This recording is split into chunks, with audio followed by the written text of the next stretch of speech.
नमस्कार मित्रांनो, मी संजू बाबा यूट्यूब चॅनलवरती तुमचं सहर्ष स्वागत करीत आहे। मी आता या ठिकाणी आज तारीख 28 जुलै 2026 आणि मी महाबोधी महाविहार ज्या ठिकाणी तथागत भगवान गौतम बुद्धांना ज्ञानप्राप्ती झाली, एनलाइटमेंट झाली, त्या ठिकाणी मी आता आहे।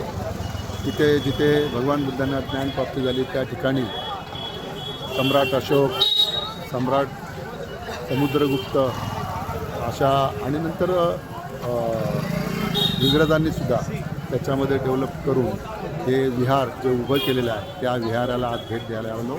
अत्यंत पवित्र ठिकाणी मी आज इथे उभा आहे आणि महाबोधी महाविहारामध्ये की जे आता महाबोधी महाविहाराचं आपल्याला कल्पना आहे, आंदोलनसुद्धा मोठं चालू आहे की ज्या विहारामध्ये वरती काही ब्राह्मण ट्रस्टींचा सुद्धा अंमल आहे। म्हणजे जवळजवळ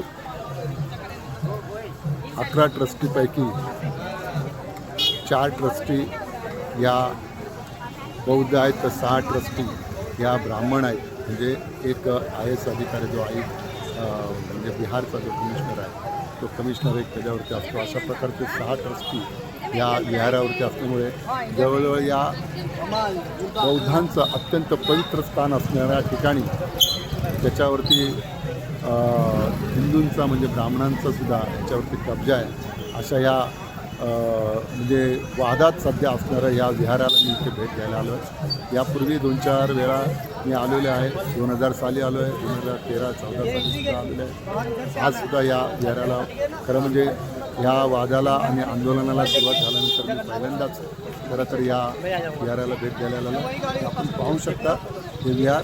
खरं तर या विहारामध्ये आतमध्ये मोबाईल वगैरे घेऊन जाण्यासाठी परमिशन नसल्यामुळे आज जवळजवळ मी 12 ते 12:30 वाजता या विहारामध्ये आलो। बोधी वृक्षाखाली जवळजवळ 3 ते 4 तास मेडिटेशन केलं आणि आता जवळ 4:30-5-6 वाजता 5 ते 6 वाजता दरम्यान मी विहाराच्या बाहेर आल्यानंतर आपल्या सर्वांना या विहाराचं दर्शन माहिती पडावं म्हणून हा छोटासा प्रयत्न केलेला आहे। आपल्याला या विहाराचं दर्शन व्हावं, माहीत पडावं यासाठी हा व्हिडिओ बनवून आपल्यापर्यंत पोचवा। तर हे आपल्याला माहीत असावं की हे तथागत भगवान बुद्धांना ज्ञानप्राप्ती झाली, जिथे एनलाइटमेंट झाली भगवान बुद्धांना।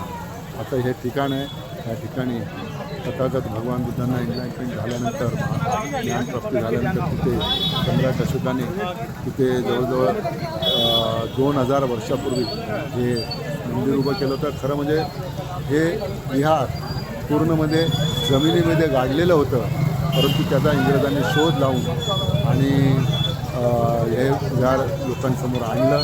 तर म्हणजे आपण त्यांना ब्रिटिशांना सुद्धा आपण आभार मानले पाहिजे त्यांच्यामुळे खऱ्या अर्थाने आपल्याला बौद्ध धम्माचा वारसा आपल्याला बऱ्याच ठिकाणी लेण्याच्या रूपाने विहाराच्या रूपाने आपल्याला मिळाला। आपल्याला त्यांनाही सुद्धा धन्यवाद द्यायला पाहिजे। आपल्याला वारसा आपल्याला माहीत पडतो आहे, आपल्यापर्यंत पोहोचतो आहे। तर ठीक आहे बंधूंनो, चला पुन्हा एकदा आपण दुसऱ्या एखाद्या छानशा व्हिडिओमध्ये छानशा माहितीपूर्ण अशा व्हिडिओमध्ये आपण पुन्हा एकदा भेटू। धन्यवाद। जय भीम, नमो बुद्धाय।